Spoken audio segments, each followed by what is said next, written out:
안녕하세요, 우리 친구들 반갑습니다. 선생님은요, 신지현 선생님입니다. 우리 친구들 이번 시간에 선생님과 함께 살펴볼 단원 확인해 볼까요? 경제생활과 바람직한 선택입니다. 두 번째 단원이요, 생산이 이루어지기까지. 생산이 어떠한 과정으로 이루어지는지 선생님과 함께 하나하나 만나볼게요.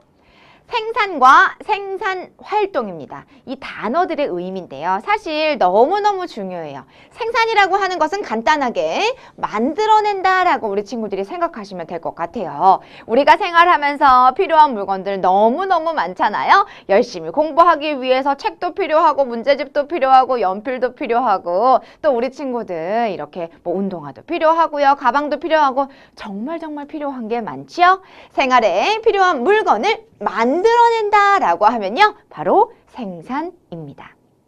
생산활동, 생활에 필요한 물건을 만들어내거나 사람들의 생활을 편리하고 즐겁게 해주는 일을 말한다.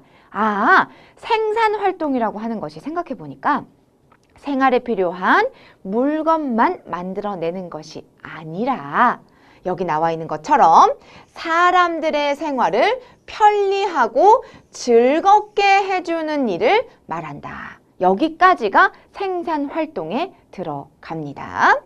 생산활동에 필요한 것들이 있습니다. 생산활동이 이루어지기 위해서는 여러 가지 재료, 또 도구, 물건을 만드는 사람이 필요하다. 생산활동에 필요한 것은 크게 몇 가지? 세 가지가 있습니다. 재료, 도구, 또 그것을 만드는 사람입니다. 생산활동, 생산활동에 필요한 것 이렇게 세 가지 살펴봤어요. 생산활동에 필요한 것이 재료, 도구, 그리고 사람이라고 했는데요. 정말 그런지 만나보도록 할게요. 재료, 도구, 사람 이렇게 나와 있습니다. 자, 우리 친구들 생일이에요. 생일에 꼭 빠지지 않는 것이 바로 여기 나와 있는 케이크죠. 케이크는 어떻게 만들어질까요?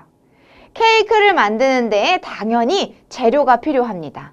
밀가루도 필요하고요. 여러 가지의 것들 필요하죠. 우유도 필요하고 또 장식하기 위해서 과일들도 필요하네요. 여러 가지 재료들이 필요합니다. 또 그러한 것들을 만드는데 오븐기라든지 거품기라든지 계량컵 이러한 것들 당연히 필요하죠. 예쁜 케이크를 만들어주는 사람의 노동력도 필요합니다. 그렇게 케이크가 만들어져요. 또 생일상에 케이크 옆에 반드시 약간 꼭 올라오는 것이 뭐예요? 바로 미역국이죠. 밥 옆에 항상 미역국 올라오잖아요. 생일에. 그 미역은 어떻게 만들어지는 걸까요? 미역은요, 여기 나와 있는 재료, 그리고 이것을 채취하기 위해서 배가 도구가 됩니다. 또 그러한 것을 얻기 위한 사람의 노동력 필요하죠. 그래서 우리는 미역을 얻을 수 있고 이것으로 미역국을 끓일 수가 있습니다. 세 번째, 쌀. 이 미역국 옆에 밥이 올라오잖아요. 이 밥은 어떻게 만들어질까요? 재료가 되는 벼, 이러한 것들을 잘 기르기 위해서 여러 농기구가 필요합니다. 그러한 것들이 도구가 될 거고요. 수확을 하는 사람의 노동력이 필요하지요. 잡초를 뽑아줘야 되고요. 이러한 노동력 필요합니다. 그렇게 쌀이 생산됩니다. 생산이라고 하는 것을 살펴봤더니 어때요, 우리 친구들? 생산에 꼭 필요한 3요소라고 할 수 있는 게 뭐가 될까요? 재료, 도구, 사람이다라고 하는 것 우리 친구들이 반드시 기억해 주셔야겠습니다. 두 번째, 물건이 우리에게 오는 과정입니다. 미술 시간에 우리 이 물감 어떻게 구했어요? 우리 친구들 마트 가서 흔히 있잖아요. 그럼 우리가 문방구나 마트에 가면 물감은 항상 있습니다. 우리 정말 흔히 구할 수 있는 이 물감이요. 어떤 과정을 통해서 우리에게 오는지 살펴볼게요. 물감은 어떻게 만들어져서 우리에게 올까요? 첫 번째, 두 번째, 세 번째, 네 번째, 다섯 번째 과정을 거칩니다. 이렇게 여러 과정을 통해서 우리에게 오는데요. 물건이 생산되어 우리에게 오기까지는 여러 과정이 이렇게 거쳐진다라고 하는 것. 그리고 그 과정 속에서 하나하나 사람들의 노력도 더해진다라고 하는 부분을 확인했습니다. 좀 더 자세히 볼까요? 이 물감이 어떻게 우리에게 오는지 하나하나 볼게요. 아프리카에서 자라는 아카시아 나무에서요, 아라비아 고무액을 뽑아냅니다. 그리고 이 아라비아 고무액과 여러 재료를 섞은 후에 한 달 정도 기다려 주세요. 그러면 물감이 만들어진다라고 해요. 그리고 만들어진 물감을 튜브에 넣습니다. 트럭을 이용하여 문구점이나 대형 마트로 보내지고요. 그리고 문구점이나 대형 마트에서 물감을 사고 팝니다. 우리 친구들은 물감을 어디서 봤어요? 여기서 만났지요. 만약 우리 친구들 우리가 보는 여러 과정들 중에서 한 단계라도 제대로 이루어지지 않는다면 우리는 마트나 이런 문구점에서 물감을 보기 어려울 거예요.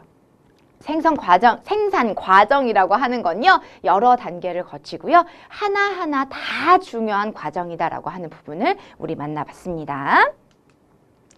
다른 사람들을 즐겁게 해주거나 편리하게 해주는 생산 활동 나와 있어요. 무언가를 만들어낸다라고 하는 것이 생산이었잖아요. 그런데 그것 말고도, 눈에 보이는 물건을 만들어내는 것 말고도 다른 사람을 즐겁게 해주거나 편리하게 해주는 것도 생산 활동입니다. 그 대표적인 것들이요, 바로 여기 나와 있어요. 버스 운전하기, 또 야구 선수가 야구하기.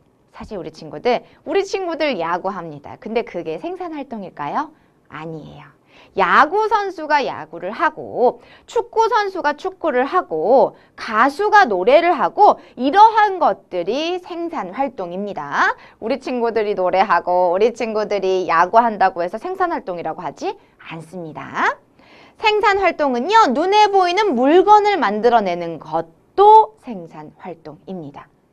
또 야구 선수가 야구 경기를 하는 것, 연예인이 공연을 하는 것, 교사가 학생을 가르치는 것, 운전사가 버스나 택시를 운전하는 것, 또 우리 친구들 택배를 받잖아요. 이러한 것들도 여기에 들어갑니다.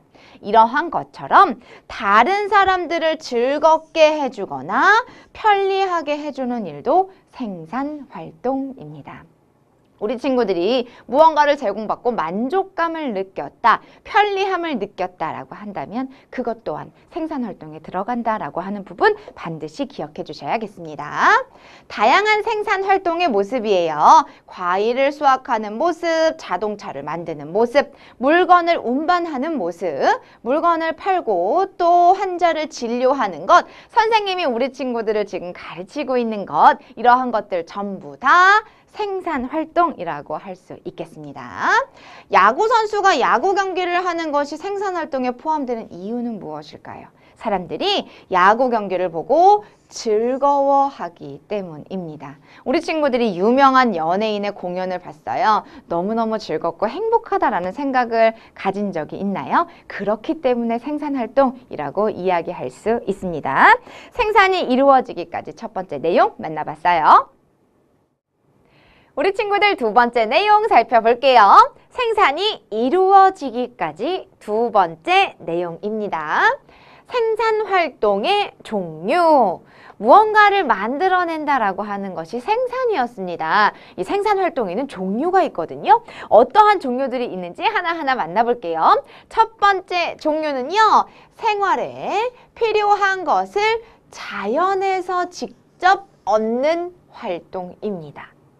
고구마를 캔다던가, 고기를 잡는다던가, 버섯을 캔다던가, 아니면 뭐 과일을 수확한다던가 이러한 것들이 있지요? 바로 여기에 들어갑니다. 우리 친구들 촌락에서 무언가를 만들어낸다, 자연에서 바로 얻어낸다, 1차 산업이라고 분류했었던 것들의 대부분이 바로 여기에 들어가거든요. 생활에 필요한 것을 자연에서 직접 얻는 활동이 첫 번째 생산 활동입니다. 자, 두 번째는요, 생활에 필요한 것을 만드는 활동이라고 보면 되겠는데요. 필요한 것을 만든다라고 할 때 우리 친구들 공장에서 무언가를 만들어낸다라고 생각하면 될 것 같아요. 우리 친구들이 쓰는 필통을 만든다, 가방을 만든다, 운동화를 만든다, 바로 여기에 들어갑니다. 자동차 만들기, 신발 만들기, 아이스크림, 우리 친구들 좋아하는 아이스크림, 과자 만들기, 공장에서 무언가가 만들어졌다라고 한다면요. 바로 생활에 필요한 것을 만드는 활동에 들어가겠네요. 세 번째, 생활을 편리하고 즐겁게 해주는 활동입니다. 은행에서 일을 하는 모습 있죠? 거기에다가 물건을 배달하는 것, 택배. 또 버스 운전기사 아저씨가 버스 정류장에 내가 원하는 버스 정류장에 내려줬을 때 그러한 부분들도 사실은 생활을 편리하고 즐겁게 해주는 생산활동이라고 볼 수 있겠습니다. 그리고 가수가 공연을 하는 것, 야구 선수가 야구를 하는 것, 이러한 것들이 전부 다 여기에 들어갑니다. 이 세 번째 생활을 편리하고 즐겁게 해주는 활동에 선생님이 지금 우리 친구들을 가르치고 있잖아요. 그러한 것들도 여기에 들어간다라고 우리 친구들이 보시면 되겠습니다. 생산활동의 종류는 크게 몇 가지? 세 가지 있다. 첫 번째, 자연에서 바로 직접 얻는 활동 있었고요. 두 번째는 만드는 활동입니다. 생활에 필요한 것을 만드는 활동. 세 번째가 생활을 편리하고 즐겁게 해주는 활동. 이렇게 세 가지가 있다는 것을 기억해 주시면 되겠습니다. 두 번째, 생산활동의 중요성입니다. 무언가를 만들어내는 이러한 생산활동이라고 하는 것이 왜 중요한지 만나볼게요. 물건을 만드는 재료의 생산활동에 문제가 생긴 경우, 물건을 만드는데 재료도 필요하고 또 사람도 필요하고 도구도 필요하다고 했지요.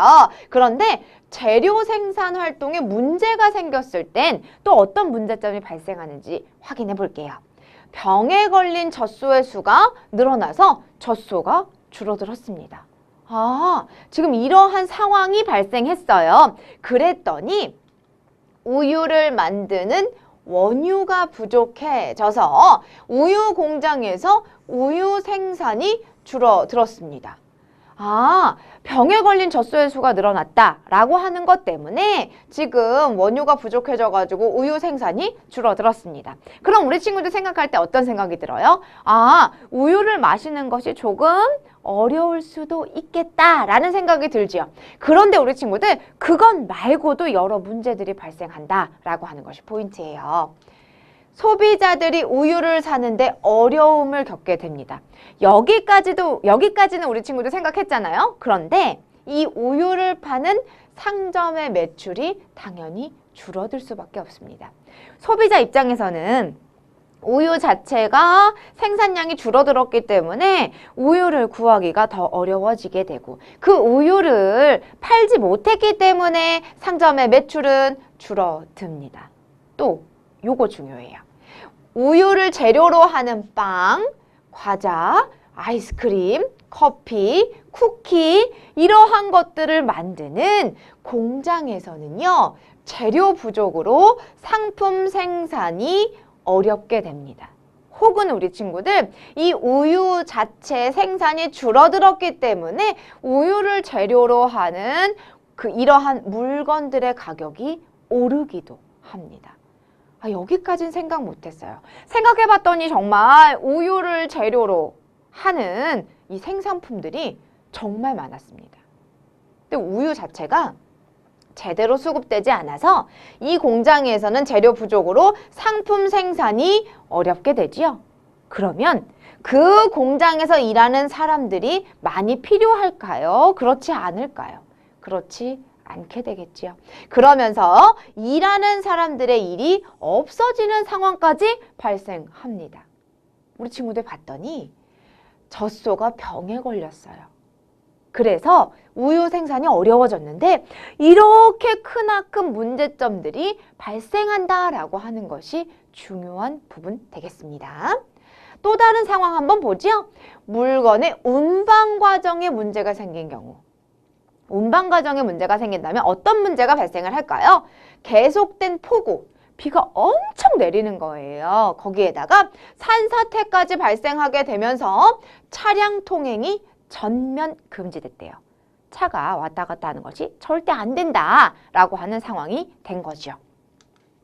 농촌에서 생산된 배추가 도시의 소비자에게 운반되지 못하게 되는 상황이 된 거죠. 농촌에서 생산된 배추가 소비자에게 오지 못하는 상황이 발생했습니다. 그러면 어떤 문제가 발생할까요? 배추가 생산되는 이 농촌에서는요, 배추를 팔지 못해서 모두 버려야 합니다. 정말 노력을 기울이고 또 여러 가지의 것들 신경 쓰고 그래서 배추를 힘들고 어렵게 길렀는데요. 그것을 팔지 못하는 상황이 되면서 모두 버려야 하는 그런 상황이 발생했습니다. 도시에서는 어떤 문제가 발생할까요? 시장에 배추가 부족합니다. 그러면서 배추의 가격은 당연히 오를 수밖에 없겠죠. 또 집과 식당에서 김치를 담그지 못하는 상황까지 발생합니다. 물건을 만드는 재료의 생산 활동에 문제가 생긴 경우에도 사실 우리는 너무너무 불편을 겪어야 합니다. 또 물건의 운반 과정에 문제가 생긴 경우에도 사실 우리는 너무너무 큰 불편을 겪게 돼요. 어떤 생산 활동에 문제가 생기면 다른 생산 활동도 어려움을 겪게 된다. 어떤 생산 활동에 문제가 발생했어요. 그러면 다른 생산 활동에도 영향을 끼친다 라고 하는 것. 두 번째, 어떤 생산 활동이 잘 이루어지지 않으면 물건을 사서 사용하려는 사람, 또 그와 관련된 생산 활동을 하는 사람들이 손해를 보게 된다라고 해요. 우리 앞에서 우유 이야기 있잖아요. 단순히 우유의 생산이 줄었다 여기서 끝나는 것이 아니라 그것을 즐겨 마시는 소비자에게도 여러 가지 손해가 발생하고요. 또 그 우유를 원료로 해서 만드는 여러 가지의 것들을 만들어내는 사람들에게도 손해를 입힐 수 있다라고 하는 부분을 우리 확인해 봤습니다. 그러니까 생산 활동이라고 하는 것이 여러 과정을 통해서 형성이 되는데 어느 하나 중요하지 않은 것이 없다. 다 너무 중요하다라고 하는 부분을 우리 만나봤습니다. 교과서 핵심 자료, 공장에서 달걀이 생산되는 과정이에요. 빛을 비춰서 잘못된 달걀을 찾아냅니다. 혹시 상한 달걀은 없는지, 문제가 있는 달걀은 없는지 찾아냅니다. 그리고 깨끗하게 씻어주세요. 생산 날짜 찍고요. 포장합니다. 그래서 우리 친구들 마트에서 계란을 사면 계란에 이렇게 날짜 같은 거 쓰여져 있는 거 우리 친구들 본 적 있을 거예요. 이렇게 생산되는 이유는 뭘까요? 공장에서 여러 과정을 거쳐서 달걀을 상품으로 만드는 모습을 우리 이렇게 확인해 볼 수 있어요. 여기 보면 빛을 비춰서 잘못된 달걀을 찾는 것은 사실은 사람의 손으로 하나하나 하는 것은 아닙니다. 기계가 하는 거지요. 그러면서 상품의 질을 높일 수 있다라고 하는 것을 우리 확인해 봤네요. 원유 부족으로 발생하는 문제, 무언가가 없다, 부족하다라고 하면 여러 가지 문제들 발생한다고 했지요. 한 가지 사례로 더 살펴보겠습니다. 최근 병에 걸린 젖소의 수가 늘어나게 되면서 젖소가 줄어들면 우유를 만드는 원유가 부족해져 우유 생산이 줄어들 것이다. 그래서 우유를 사는데 어려움이 있다. 자, 첫 번째 문제죠. 우유를 사는데 어려움이 있다. 이와 같은 영향으로 동그라미 슈퍼마켓의 경우 우유를 하루에 80여 개 들여놓고 판매를 했는데 최근 40여 개로 줄어서 오후 7시면 7시, 8시면 다 팔리고 없다. 그 말은 소비자들은 구하기 힘들고요. 판매자 입장에서는 80개 정도를 팔았었는데 40개를 팔게 되니까 당연히 수입이 줄어들 수밖에 없습니다. 우유가 부족한 상황이 계속되면서 빵, 과자, 아이스크림, 커피 등을 만드는 공장에서는요. 원료가 부족해지게 되면서 상품 생산이 어렵게 되었다. 세모세모 식품회사는 그동안 잘 팔리던 과자 생산을 중단했다라고 이야기가 나옵니다. 생산 활동이 여러 과정을 통해서 거쳐지는 모습 봤고요. 그중 하나라도 문제가 발생이 되게 되면 여러 손해를 입힐 수 있다라고 하는 걸요. 신문기사로 한 번 더 만나봤습니다. 공장에서 달걀을 생산하면 좋은 점은 뭘까요? 우리 앞에서 봤죠. 공장에서 자동화 장치를 통해서 상품의 질을 높일 수 있어서 판매량을 늘릴 수 있습니다. 그래서 공장에서 달걀을 생산하는 것이었습니다. 두 번째 단원 생산이 이루어지기까지 두 번째 내용 만나봤습니다.